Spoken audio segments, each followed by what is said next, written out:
Raise this up. One more. So many little logistic things to do here to get going. Just turn the lighting down a little bit. And there we go. Okay. Well, it's 7:30. And like I said, we're going to do Ask a Scientist tonight on Sunday. You can basically ask me anything you want about science. I will attempt to answer as best I can or make something up. And for those of you in Bio 123, we just went over a week-long worth of cellular respiration. So I'm sure some of you guys may have questions about cellular respiration. So if you have a question, go ahead and shoot it to me right now. Okay. Anybody want to come on? All right. Well, I know that one person asked me, yeah, can you go over the fourth step of cellular respiration? I sure can. Let me get out my chalkboard. I just had it. There it is, right next to me. Okay, so this fourth step of cellular respiration is, it's so important. It's basically called oxidative phosphorylation. Okay, oxidative phosphorylation. This name tells you a couple things. Oxidative phosphorylation says we're going to oxidize something and we're going to phosphorylate something, okay?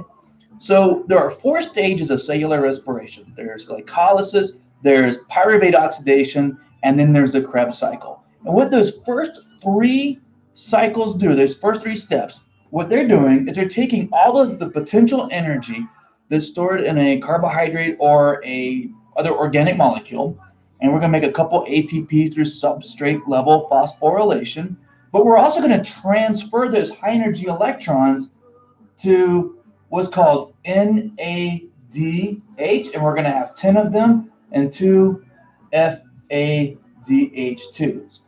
And what these are electron carriers, okay? So they've taken the energy, the potential energy from, let me turn that radio down, sorry about that. We're going to take potential energy from those organic molecules. Now, these are reduced molecules, NADH, FADH2.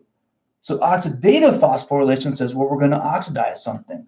So what we're going to do is we're going to oxidize them. So oxidative phosphorylation takes place in the mitochondria. And remember, the mitochondria has 2 membranes, an outer and an inner membrane. And oxidative phosphorylation is going to take place right along in here. There are these 4 large protein complexes. So if we look at this part right here, draw a membrane, and we've got 1, 2, 3, 4. These are 4 of our large protein complexes. And I'm going to get rid of this right here so we can see better. And we just label these for our purposes simply 1, 2, 3, and 4. Now, if you go and take this in a cell biology course, or if you take this in a more higher advanced course, you'll learn that each one of these has specific names, and there's a bunch of carrier molecules in between, but we're not worried about that. So in oxidative phosphorylation, complex 1 is going to oxidize NADH to NAD+.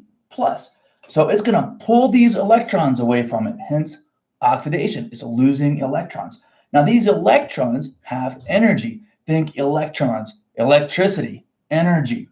And what complex 1 does is it pumps protons into the intermembrane space all along in here.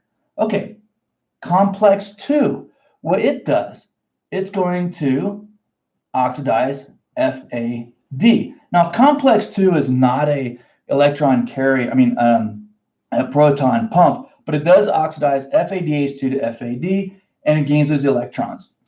Then complex 3 is going to pump protons as well, and complex 4 is going to use this energy of the electrons to pump protons in here. So the electron transport chain, these 4 complexes of the, we just call it ETC, electron transport chain, they're using these electrons that we are going to oxidize from our electron carriers, NADH and FADH, and basically create a large proton gradient also known as an electrochemical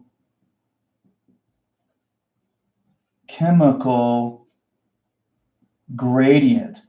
And it's an electrochemical gradient because these protons have charges, okay? They're going to be positively charged. So the interior of this membrane becomes positively charged compared to the outside. So we got positive charge here, negative there. And what that means is we're going to build up an electrochemical gradient. We also have a chemical gradient because we got more protons on one side. Now, this system is out of equilibrium with the matrix of the mitochondria here. These things want to be in equilibrium. So what's going to happen is that they want to go through equilibrium. So we've got another large protein complex called ATP synthase. All right, now what ATP synthase does is it allows for the facilitated diffusion of these protons, it would be like right here, to flow into the matrix. Now, because all these protons are flowing in the same direction through here, we can harness that, or our cells harness that to do work. And specifically what they do is they're going to phosphorylate ADP plus a phosphate group to make ATP. Okay, so that's the phosphorylation part of oxidative phosphorylation. So the first part, oxidative, we're going to oxidize our electron carriers. We're going to use those electrons that have lots of energy to create a proton gradient. So we're basically storing water as an electrochemical gradient. It's really similar to water behind the dam. And basically, we harness that potential energy to make ATP through a process called, if you've been in my class, you know we call it Chemiosmosis, the secret to life. And that's where the majority of your ATP is made. And cellular respiration is through chemiosmosis. These protons flowing through the ATP synthase and using that energy to phosphorylate ADP to ATP. So that's the fourth stage of cellular respiration. And it's really important because that is where the vast majority of your ATP is made. I also call it the secret to life because every single cell on this planet has some sort of an electron transport chain creating a proton gradient to make ATP with ATP synthase using the process of chemiosmosis. Now, if you remember cellular respiration, we're breaking down carbohydrates into carbon dioxide and water. At the end of Krebs cycle, all that carbon's been oxidized to carbon dioxide. However, oxygen, this is where oxygen comes into play, is the final electron acceptor. So what happens here is electrons flow through the electron transport chain, just like electricity flows through all of our electronics, and we can use that flow of electricity to do work. The flow of electrons, we can use it to do work. But we have to have something that can remove the electrons from complex 4, or this whole thing stops and this just becomes full of electrons. There's no flow. There is no electrochemical gradient. No ATP is made. So oxygen being really, really electronegative. I mean, oxygen is the second most electronegative element in the universe. And basically, because it's so electronegative, what oxygen can do is pull the electrons off of complex 4, and it reacts with the protons flowing through ATP synthase out here in the matrix and forms water. And this is absolutely brilliant because of oxygen's electronegative ability. The electrons go through a much, much further energy drop.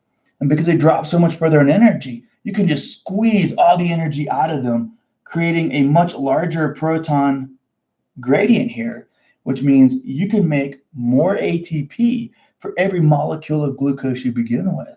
And the evolution of complex 4 right here, using oxygen as a final electron acceptor, really made multicellular life possible. I mean, we exist today as an active animal simply because complex 4 puts electrons on oxygen and forms water. Quite brilliant. Okay. Kayla, do I need to ask? Do you need any more? Are you good with that, or do we have any other questions? Okay. Another question I had earlier was, what was the purpose of the Krebs cycle? It seems like it's the bane of almost everybody's existence in biology, at least, to memorize these steps of the Krebs cycle.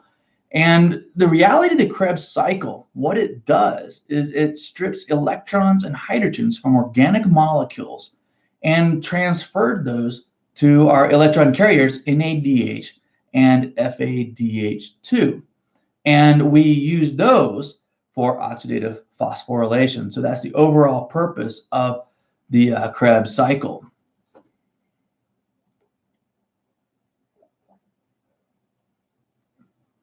Okay, who's next? Any other questions? Or shall I rely on something that I already know that you guys want to ask? Okay. Got the 4 stages of cellular respiration, got Krebs cycle. Anything else here? Oh, could you explain the Krebs cycle? Well, let me erase this really quick. So the Krebs cycle is a third part of cellular respiration. Now, a lot of websites talk about the Krebs cycle as the second part, but in my class, I separate out pyruvate oxidation as a second step and don't put it in as part of the Krebs cycle. Okay, so Krebs cycle, also known as the citric acid cycle, which I'm not going to get into here, and it's called the citric acid cycle, basically because it makes citric acid. Okay, so the way I teach this is stage number 3 of cellular respiration. Okay, now what's going to happen is after glycolysis, we make pyruvate, and then if oxygen is present, then pyruvate becomes oxidized to acetyl acid, and it becomes acetyl coenzyme A. So pyruvate oxidation creates acetyl coenzyme A, and that brings these 2 carbons that look something like, we got a methyl group, lots of potential energy in these nonpolar covalent bonds. And we've got our 1 carbonyl group, and then over here we have coenzyme A. So we have to oxidize all of that right there. That's our acetyl group. So the purpose of the Krebs cycle, what it's going to do is we're going to rip these electrons and hydrogens off of it and transfer that to our energy carriers, can't write very well, NADH and FADH2 to power chemiosmosis in the electron transport chain. Now, Krebs cycle also produces a couple of ATPs. It produces at least 2 of them. Actually, for anybody that's in cell biology knows that it produces GTP, but that GTP gets converted to ATP later. So it converts that ATP, and it makes ATP through a process called substrate level phosphorylation. And in fact, both glycolysis and Krebs cycle each make 2 ATPs through this thing called substrate level phosphorylation.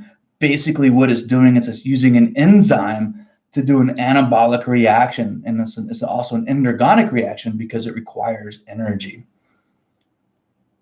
Oh, somebody asked, can I explain why chemiosmosis is the secret to life? Now, anybody that's ever had my class or read one of my books knows that I really like chemiosmosis. And the reason why is because every single cell on this planet needs energy. Life needs energy to create order, maintain homeostasis, and do work. And I find it very interesting that throughout all life, there's an energy currency. It's called ATP, adenosine triphosphate. And basically, every life form on this planet uses ATP as its energy source. So cells have to find a way of making, lots of ATP. And it turns out through chemiosmosis that every cell on this planet has ATP synthase and makes chemiosmosis or makes ATP across a membrane using a proton gradient. That also means that every single cell on this planet has an electron transport chain. Now, they don't all use oxygen as an electron acceptor. But what that points back to is this. If every single cell on the planet has an electron transport chain and makes ATP through chemiosmosis, then basically the very first cells on the planet harnessed a natural proton gradient to do work, to make ATP. So that's why it's a secret to life, because every cell does it to make energy. Okay, another question. If we were to find life on another planet, do you have an opinion on which planet would be the most likely to have life on it based on planets we have some info on right now? Well, that's an interesting question. And when it comes to planets, I would probably say Mars is the best place to find life in the solar system in terms of a planet. But what's really interesting, in the last decade or so, we've discovered that these icy moons of Jupiter, like Europa, and the ones of Saturn, like Enceladus, it turns out that these planets, or these moons, we would consider them to not be anywhere near the Goldilocks zone with liquid water. However, small moons like Enceladus are full of ice and water, and they're tugged between larger moons and their planet, and that gravitational tugging creates friction, which warms them up. So we know for a fact that Enceladus has liquid water under the ice, and we're almost certain that Europa also has liquid water under the ice, and both of these small moons, well, actually Europa is fairly large, are geologically active. And I think that these icy moons are probably the best place in the solar system to actually have life. And I think they are better off than most of our planets. And, the other really interesting thing about that is when you think about it, all of our planet hunting that we're doing looking for alien life is we're looking for planets in the Goldilocks zone. And the Goldilocks zone is a distance from a star that that your planet would have liquid water on the surface of it. And if we find life on these icy moons, it means not only could life potentially exist in a Goldilocks zone on a planet, but it could also exist on icy moons well outside the Goldilocks zone, which would greatly expand the places we could have life in the universe. Okay, well, does anybody else have any other questions?